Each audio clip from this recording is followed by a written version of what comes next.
ஹஜ்ரத்தை கூட விலை கொடுத்து வாங்கிக்கலாம். ஹஜ்ரத் எங்க இருக்கீங்க, 1 மணி நேரம் டியூஷன் வந்துருங்க, 3000 ரூபாய் மாசம். கேவலமான ஒரு பொழப்பு. அப்படி ஆக்கவே கூடாது. நாம தான் ஆலிம் கையில போய் என் பிள்ளைய கொடுக்கணும். தாங்க நீங்க ஓதி கொடுங்க. அப்படிதான் கொடுத்தாங்க புகாரி, இமாம் முஸ்லிம் ரஹ்மத்துல்லாஹி, இமாம் அபூ ஹனீஃபா, இமாம் ஷாஃபி எல்லாம் தேடி போனாங்க. கல்விக்காக நம்ம மத்த மேக்ஸ் சயின்ஸுக்கு டியூஷன் வைக்கிற மாதிரி மதரசாவுக்குலாம் டியூஷன் வைக்க கூடாது. அப்படி நிறைய இடங்கள்ல தவறு செய்யறாங்க. ஏன்னா அவங்களுக்கு அந்த இம்பார்ட்டன்ட் தெரியல. உலமாவு வருஷத்துல நம்பியா ஆலிம்கள் எவ்வளவு முக்கியம் என்பதை மக்களுக்கு தெரியும். சையதுனா மூசா அலைஹிஸ்ஸலாம் அவங்களுக்கு ஹிதர் அலைஹிஸ்ஸலாம் வைத்து அல்லாஹ் அந்த இதை காமிச்சான். நீங்க என்ன நபி, அங்க பாருங்க ஒரு ஆலிமை பாருங்க. ஏனென்றால் ஆலிமிடம் பொறுமை இருக்கும், ஒழுக்கம் இருக்கும், கண்ணியம் இருக்கும், மகத்துவம் இருக்கும். குர்ஆனினுடைய இல்ம் எல்லாம் அவங்களுக்கு தான் தெரியும், வெளியே யாருக்கும் தெரியாது. அவங்களுக்கு இருக்கிற மார்க்க சட்டம் வேற. நமக்கு குளிப்பு கடமையானா கட்டாயம் குடிக்கணுங்கிறது தெரியும், அப்படிதானே? அப்படிதான் நம்ம சொல்லிட்டு போயிருவோம். ஒரு ஆலிம்கிட்ட போய் ஒரு சட்டம் கேட்டா அவங்களுக்கு தான் தெரியும் எப்போ குளிக்கணும், எப்போ குளிக்க கூடாது, எவ்வளவு குளிச்சா போதும், என்ன ஓதி குளிக்கணும், அதில் யாருக்கு தான் தெரியும்? ரசூலுல்லாஹ் ஒரு சஹாபி மௌத்தா போயிட்டாங்க. ஏன் இவர் மௌத்தா போனாரு? நல்லா தானே இருந்தாரு. யா ரசூலுல்லாஹ், ஒரு சஹாபி இன்னொரு சஹாபிட்ட போய் கேட்டாங்க, மாதிரி குளிப்பு கடமையாயிடுச்சு, எனக்கு உடல்நிலை சரியில்லை, உடல் சரியில்லை, என்ன செய்யுது? பரவாயில்ல, உடல் சரியில்லைனாலும் நீ கட்டாயம் குளிப்பு கடமையானா நீ குளிச்சுதான் ஆகணும் அப்படின்னு சொல்லி அனுப்பி விட்டுட்டாங்க. ரசூலுல்லாஹ் அவர் கொலை செய்தார். நாங்க ரசூலுல்லாஹ் மார்க்க சட்டத்தை தவறாக சொன்னவர், அவர் சஹாபியாக இருந்தாலும் அவர் கொலை செய்தார். நாங்க ஸல்லல்லாஹு அலைஹி வஸல்லம் அதனாலதான் இல்மன் நாஃபியா கேட்டாங்க ரசூலுல்லாஹ், பயனுள்ள இல்மை தா. இல்ம கேட்கல, அந்த இல்ம நாஃபியா இருக்கணும். நான் எல்லாமே தெரியக்கூடாது, நான் தெரிஞ்சது எனக்கு பயனுள்ளதா இருக்கணும், பிறருக்கு பயனுள்ளதா இருக்கணும். அப்படிப்பட்ட இல்மத்தா. அப்புறம் விசாலமான ரிஸ்கத்தா. அப்புறம் கபூலியத்தான அமலைத்தா. அமல் செய்யறது முக்கியம் இல்லை, நான் செய்யற அமல் எல்லாம் அது கபூலியத்தானதாக இருக்கணும் அப்படின்னு ரசூலுல்லாஹ் கேட்டாங்க. அப்புறம் ஷிஃபாவும் மின் குல்லிதா, எல்லா நோய் நொடியில் இருந்தும் எனக்கு ஷிஃபாவைத்தா அப்படின்னு கேட்டாங்க. சம்சம் குடிக்கப்படும். நீங்களும் கேட்கலாம், இந்த 4ஐயும் கேளுங்கள். இதை போல உண்டான எத்தனை உங்களுடைய பிரத்யேகமான உங்களுக்கு தேவையான எவ்வளவு தனிப்பட்ட துஆக்கள் இருக்கிறதோ அத்தனையும் கேளுங்கள். நீங்க கேட்கிற இடங்கள் எல்லாம் எங்கெல்லாம் நீங்க கேட்கிறீங்களோ எனக்கு என்று கேட்பதை விட எங்களுக்கு என்று கேளுங்கள். அல்லாஹ் அதை இன்னும் கூடுதலாக கபூல் செய்வான் இன்ஷா அல்லாஹ். அதை முடிச்சுட்டு சம்சம் தண்ணி குடிச்சிட்டு நீங்க முடிஞ்ச அளவுக்கு நாட்கோல்டு போட்டிருக்கோம், அதை குடிக்க. பெரும்பாலும் கோல்டு குடிக்க வேண்டாம்.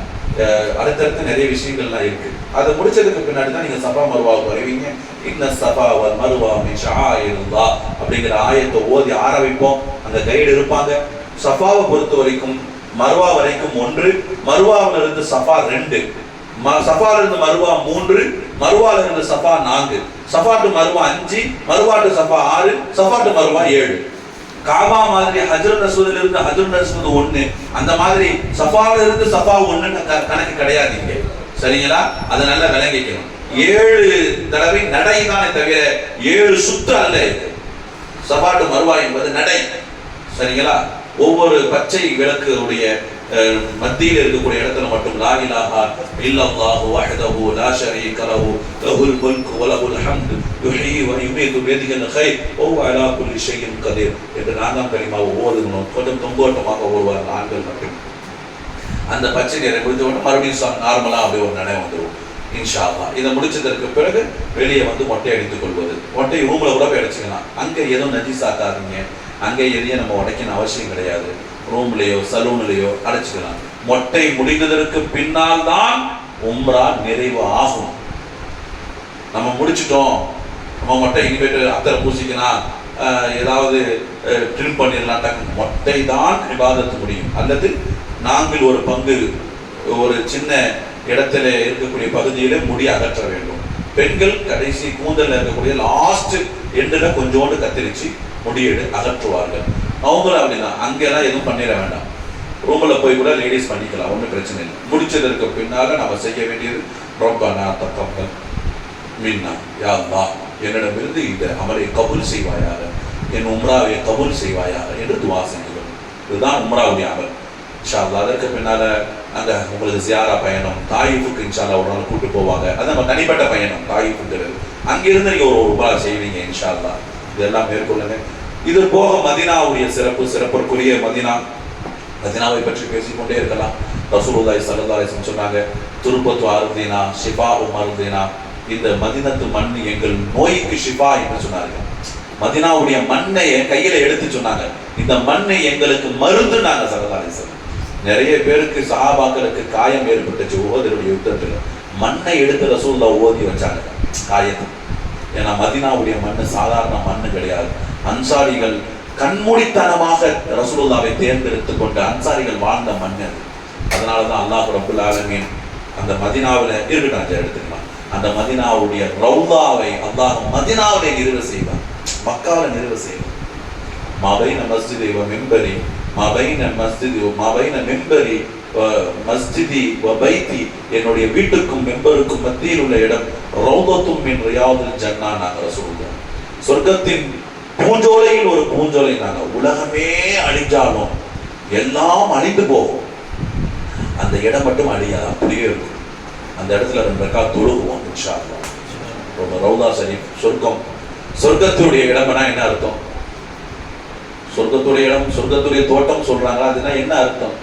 அப்ப அங்க போய் நம்ம எப்படி இருக்கணும், அந்த ஒழுக்கமான அந்த இடத்துல என்னென்ன துஆக்கள் நம்மளால கேட்க முடியுமோ கேட்கலாம். அந்த இடத்துல ரிஜெக்டடே கிடையாது.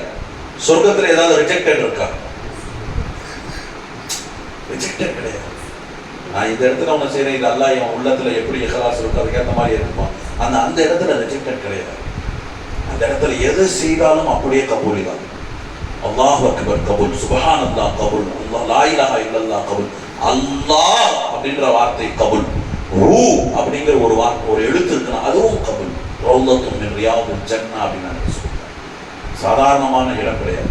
ஏன்னா அந்த இடத்துல தான் ஜிப்ரீல் அடிக்கடி வந்துட்டு போன இடம், ஜிப்ரீல் வந்த இடம், மாணவர்கள் வந்த இடம், பெரும் சஹாபாக்கள் எல்லோரும் முஸ்லிமான இடம், கைப்பிடித்து முஸ்லிமான இடம். ரசூலுல்லாஹ் அந்த இடத்துல இருந்துதான் மொத்த சஹாபாக்களுக்கும் துன்யாவுக்கு நிறைய துஆ செஞ்ச இடம். மக்கா வெற்றி கொண்டதற்கான இடமும் அந்த இடம்தான். முஸ்லிம்கள் உலகத்தில் இருக்கக்கூடிய எல்லா இடத்திற்கும் சஹாபாக்களை அனுப்பி வைத்த இடம் அந்த இடம்தான். அந்த இடம் என்னைக்கு கிடைச்சிச்சோ உலகத்தில் உள்ள முஸ்லிம்கள் எல்லாருக்கும் வெற்றி கிடைச்சிச்சு.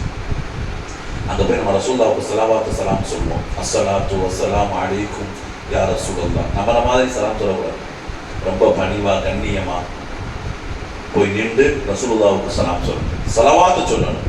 அல்லாஹும்ம ஸல்லி அலா முஹம்மதின், அல்லாஹும்ம ஸல்லி அலைஹி வஸல்லிம். நிறைய ஸலவாத்துகள், தனிப்பட்ட முறையில் நிறைய ஸலவாத்து ஓதுங்க, சலாம் ஓதுங்க, ரசூலுல்லாஹ்வுக்கு ஹுப்போட ஓதுங்க. பொதுவா நிறைய இடத்துல அமல்